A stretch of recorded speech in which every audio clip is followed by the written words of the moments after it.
días, compañeros y docentes. Hoy le vamos a hablar de la epistemología del sur y los saberes ancestrales de nuestros antepasados. Pero vamos a recordar la historia de Colombia como la colonización, que fue un proceso importante histórico, político, de una nación sobre un territorio mediante la fuerza, la manipulación, lo cual implicó la imposición de la cultura, la lengua, la religión y las instituciones del colonizado, en este caso el pueblo colombiano.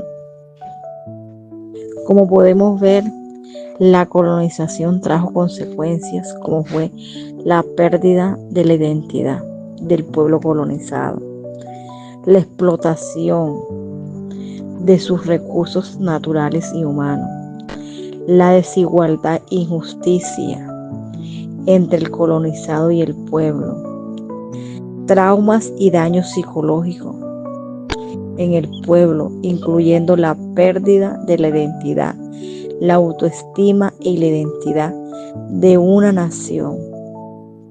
Bueno, recordando un poco la descolonización, un proceso mediante el cual los territorios bajo el dominio de un potencial colonial adquieren su independencia y soberanía.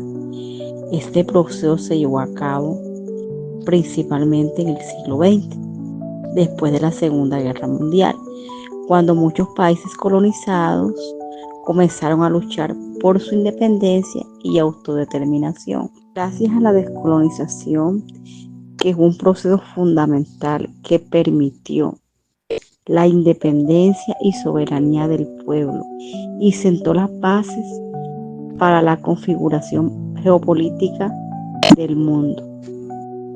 Gracias a la descolonización tenemos las epistemologías del sur, que reconoce y valoriza los conocimientos de los pueblos y comunidades de América Latina, es decir, de las regiones y culturas que han sido históricamente marginadas y excluidas,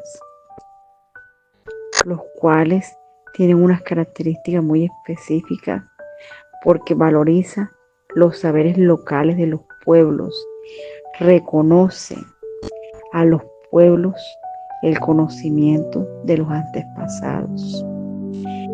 También le hacen una crítica al eurocentrismo, ya que ellos tienen una perspectiva dominante del conocimiento.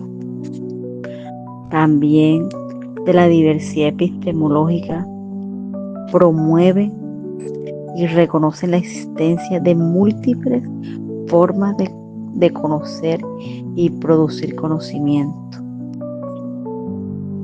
También interactúan con una justicia cognitiva que busca promover y reconocer los derechos de las comunidades y pueblos y difundir su conocimiento, porque ellos tienen unos conocimientos propios, unos conocimientos empíricos de sus antepasados.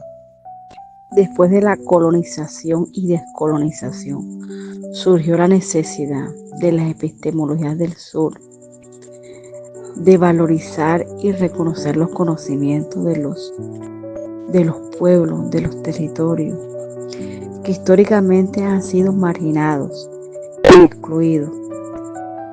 Esto implica una revalorización de los saberes ancestrales y una búsqueda de nuevas formas de conocimiento que sean más exclusivos y justos.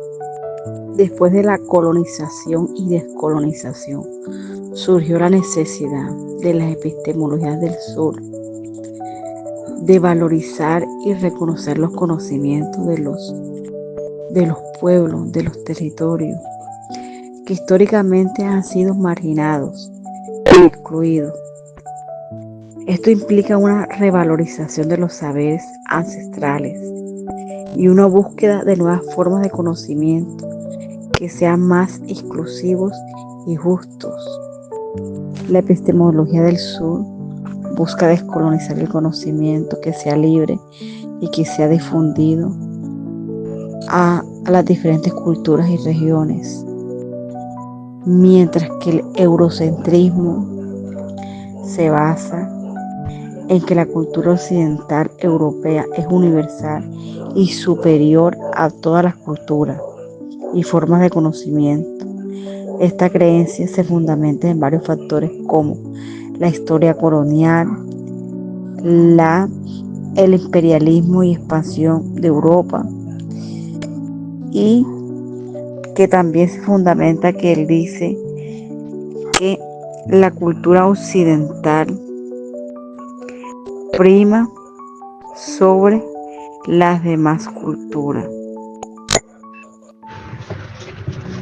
Muy buenas.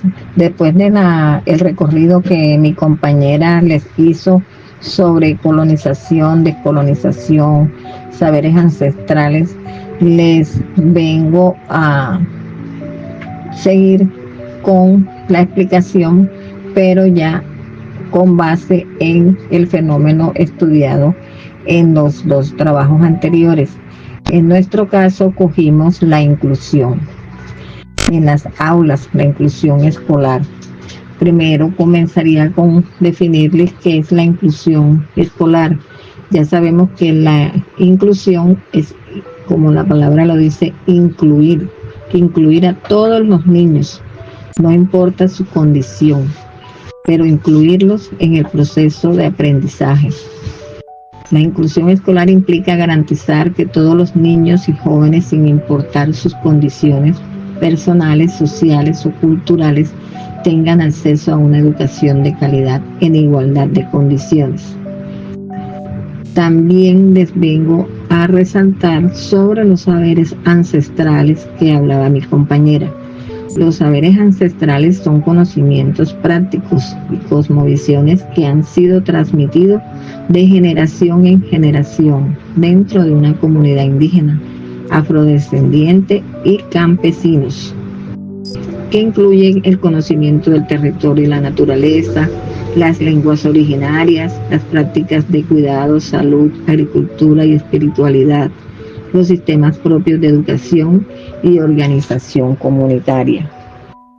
El proceso de inclusión que nosotros tenemos actualmente es que nosotros tenemos que garantizarle a esos niños como docente su enseñanza, su aprendizaje. No importa la manera como el docente se invente, sea creativo para llegar a esos estudiantes, también con determinado tema. Por decir, en un colegio rural en donde el pueblo o la vereda sea de siembra, de hortaliza, que se cultive la yuca, la papa, la uyama, enseñarlos a cultivar, por decir, el énfasis en el colegio, el currículo debe tener énfasis en agropecuario.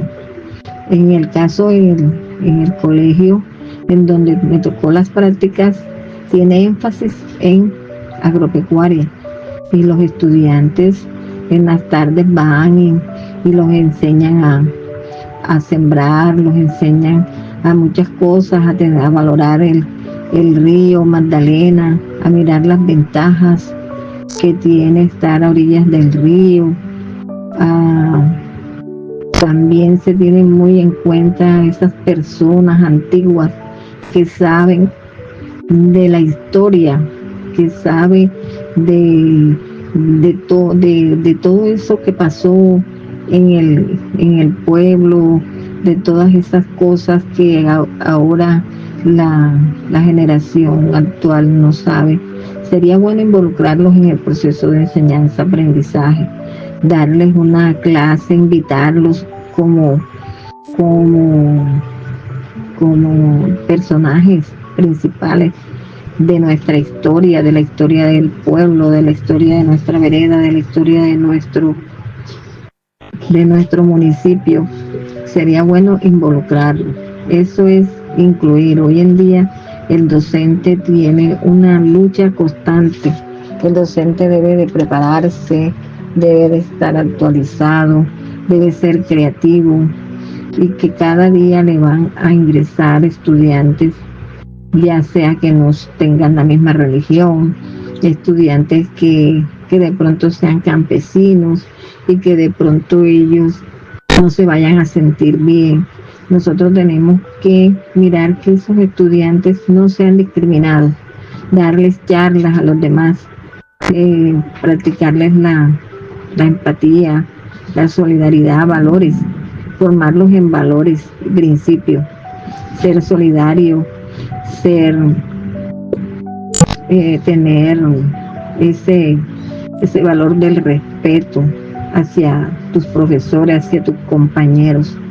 No importa que tu compañero de pronto no vista como tú, de pronto tu compañero no puede hablar como tú, porque tiene alguna enfermedad, tiene algún trastorno en el lenguaje y él no puede articular las palabras como tú. Todo eso tenemos que tenerlos en cuenta. El respeto, eso contribuye a enriquecer el aprendizaje dentro de las aulas. Y ese es el fenómeno social que nosotras cogimos como ejemplo. Un tema bastante enriquecedor, porque hoy en día no es fácil. Hablar de inclusión hoy en día no es fácil, porque muchos no estamos preparados para X o Y estudiantes que se nos presenten con unas condiciones diferentes a la del resto de estudiantes que nosotros tenemos. Pero acuérdense que todos no tenemos el mismo ritmo de aprendizaje. Acuérdense que todos no somos iguales, que nosotros somos únicos e irrepetibles, que otro igual a nosotros no hay. Y eso hay que inculcárselo a los estudiantes, que nosotros somos únicos, que nosotros somos capaces, que nosotros podemos, que nosotros somos especiales. Inculcárselo a los demás, y también el respeto en las aulas, mucho respeto, no la solidaridad, ¿qué más podría decir? Tantas cosas que se pueden presentar en el aula, y que todo eso tiene relación con nuestro antepasado, con nuestro pasado, con nuestra historia, con la colonización, con todo lo que hemos dado en el módulo. Y todo eso nos va a servir para enriquecer nuestros conocimientos.